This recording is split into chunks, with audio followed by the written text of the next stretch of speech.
Welcome back to another video. Today we're going to be doing a mentality video over comebacks and what kind of mindset you need to get in when you're trying to make a comeback in a game. After you get really far behind, you're just kind of dead, where traditional logic would suggest you hit the FT followed or the F10 key followed by the N key in rapid succession. But you're feeling a little gritty, maybe a little witty, trying to stick it out. This is the mentality you want to have when that kind of thing happens, and sometimes you can pull off a minor miracle. Let's get into it. So, this game versus Steez, I end up in a really bad spot, and I'm going to explain my thought process as coming back, what I'm doing, what I'm thinking about, and what I think it takes to make the comeback in a game. The most important aspect of comebacks is time. A lot of times, you really just need additional time, in any way, shape, or form, and it is your job. Nice, a little dance. It's your job now to find a way to buy yourself that time. The best thing as an opponent, someone who's really ahead, can do is never let off the pressure. So you need to force them to let off the pressure by, I like to call it peacocking, basically, where you feign like strength and aggression when in reality at the moment you are very weak. So he goes for a link flood. He dodged my overlords even up until he was in this one, and then there were a whole bunch of links here. He's only has 20 links to 10 currently. Actually, Queen's counting this, so 16 links to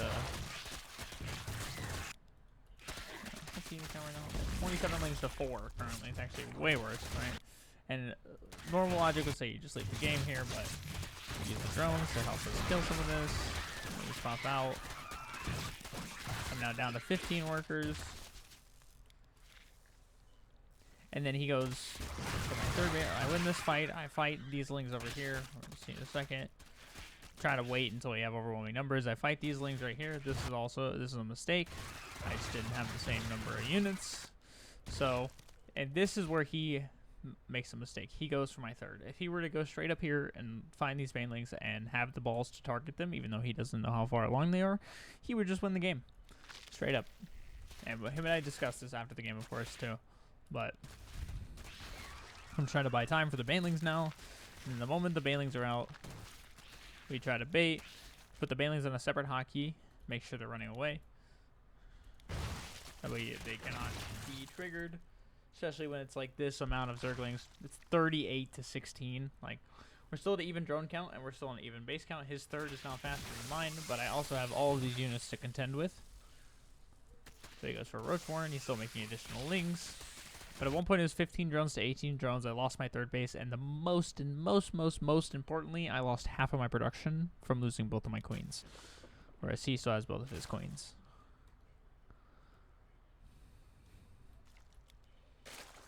So, from here, we go into somewhat of a macro game. I try to harass his third base. Hold on, where is the music, man?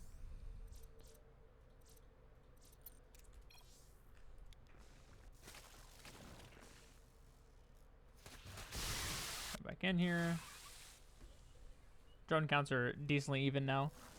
Very behind an army still. I go for a lair. When in doubt, I always go for Muta when I'm behind. If they're going roaches, especially. Muta can be one of the only comeback tools against a roach attack. So. But now, I think to myself, I want to try to be aggressive. This is the peacocking, where you feign the aggro, even though you are weak currently. I'm making spine crawlers. My drone count behind by like 9 or 10. Now this is a little bit of my own doing. Like this is 5 drones gone right here just for making buildings. But I also don't know how much he has, and based on my vision, like it's just, I don't want these roaches moving across the map. I don't have much.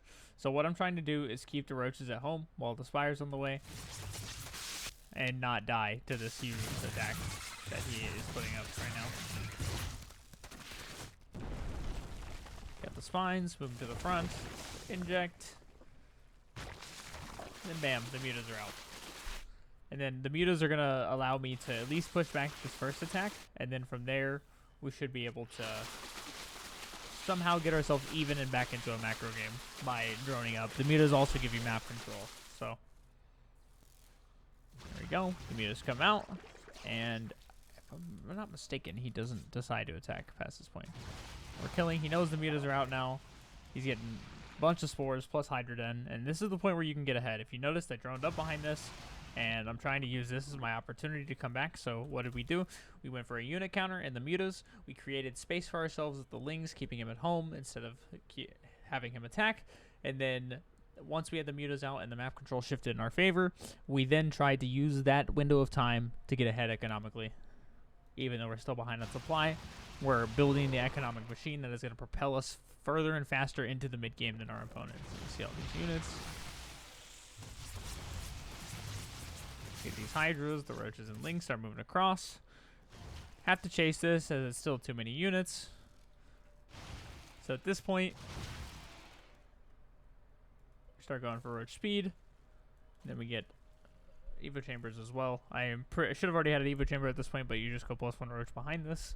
At least in this situation, that's what I decided to do. I figure we have a decent bit of a worker lead, even though we're down a base, and I'm about to go confirm this right here. No drones at his fourth. I still see roach hydra. He actually doesn't have that many hydras. He's sticking majoritively to roaches so far. I usually get burrow and burrowed banes if they go mass hydra, but we had enough time at this point to come back with the roaches and actually have enough economy to be able to go roaches ourselves. So now what's the plan? The plan from here is, now that he's making a unit counter, right, we are trying to throw him off guard with a tech switch. Now it's tech switching into a lower tier, but it's going to allow our supply to explode, right? Whereas mutas are super expensive and paper thin, roaches are not this way. So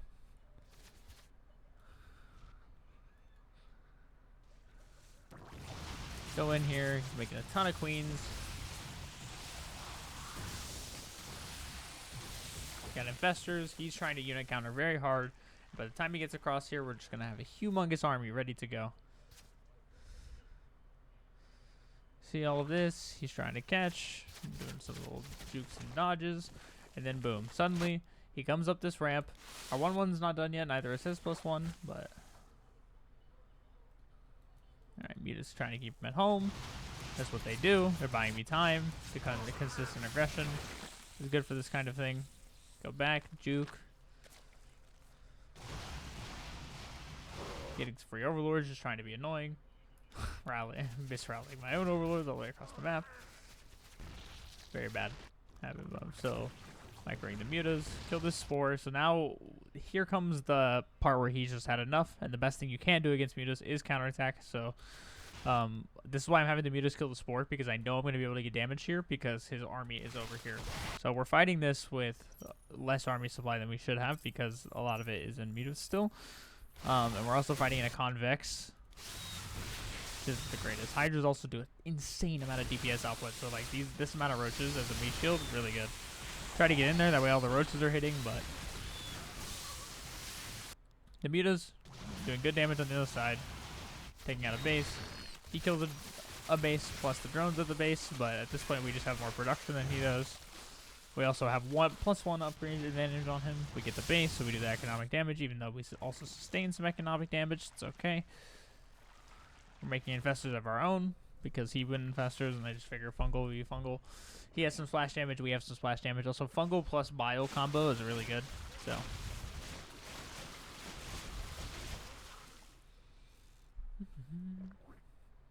Here he comes for another big attack. And at this point, we're just kind of waiting for our 2-2. First off, huge fungal to start the fight. You want to try to preemptively lead with the fungals if you can. But yeah, at this point, we're okay to take good fights. We've had a somewhat even economy. We've traded okay. And that little window earlier where we had the mutas out finally, we retook map control, allowed us to get an economic advantage and actually make the comeback in this game. So this is going to be the final fight of the game, where you just go in and out. So I'm really trying to hit the fungal plus bio combo. We don't have enough ravagers here, actually, which is a mistake. But I mean, it's supply block. The fight's happening right now. What can you do? The bios doing really, really nicely here. And then plus the mutas and the extra damage, we're able to take the fight. And the comeback is made. So what it takes is a route that you want to go. Be a man with a plan. Stick to the plan.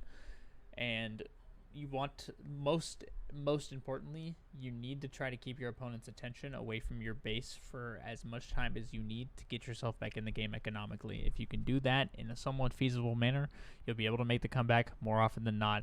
I have comebacks posted all over my YouTube channel showcasing this same exact thing. The best one is probably I had one where it was 6 SCVs versus 40 drones. Still made a comeback. It's just like if there is a will, there is a way, and I always have the will, so I will always find the way. Thank you guys so much for watching. I will see you in the next one. Peace.